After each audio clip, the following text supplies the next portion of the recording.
Hi friends, இன்னைக்கு நம்ம என்ன பார்க்க போறோம் அப்படின்னா சீப்பாக வந்து மீன் கிடச்சிது. அதை வாங்கியிருக்கோம்.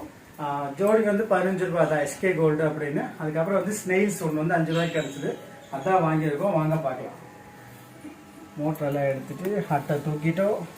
நான் ஆக்சுவலாக வாங்கிட்டு வந்து 1 ஹாருக்கு மேலே ஆச்சு. 1 ஹாருக்கு மேலே ஆனால அந்த தண்ணிக்குள்ளேயே போட்டு வச்சுருக்கேன்.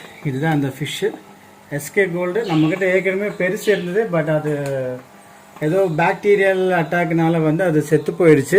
அதனால் வந்து இப்போ புதுசு சின்னதாக வாங்கிட்டு வந்திருக்கு. வாங்க பார்க்கலாம். எப்பவுமே என்ன பண்ணுறீங்கன்னா ஓப்பன் பண்ணிட்டு, இது கொஞ்சம் கஷ்டம் ஆக்சுவலாக.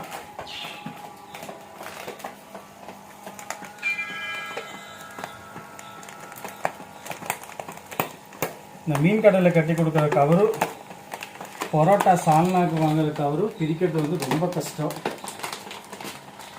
அதனால் இப்படி பிரிச்சுட்டோம். எப்பவுமே இந்த வாட்டரை வந்து அப்படியே கொட்டிடாதீங்க. இதிலேருந்து மீனை வந்து பிடிச்சிக்கோங்க.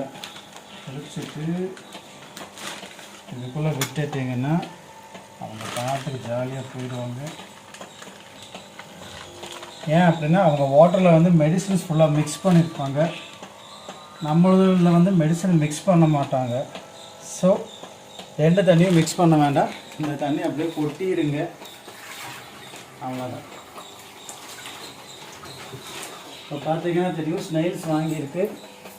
இங்கே பாருங்கள், இது வந்து இது பார்த்தீங்கன்னா பெரிய சைஸ் சோழி. ராமேஸ்வரத்தில் வாங்கினது இருக்கும். இதுக்கு ஒரு கிட்டத்தட்ட ஒரு 10 இயர்ஸாவது இருக்கும். இப்போ தான் வந்து தண்ணிக்குள்ளே போட்டு வச்சுருக்கோம் நாங்கள்.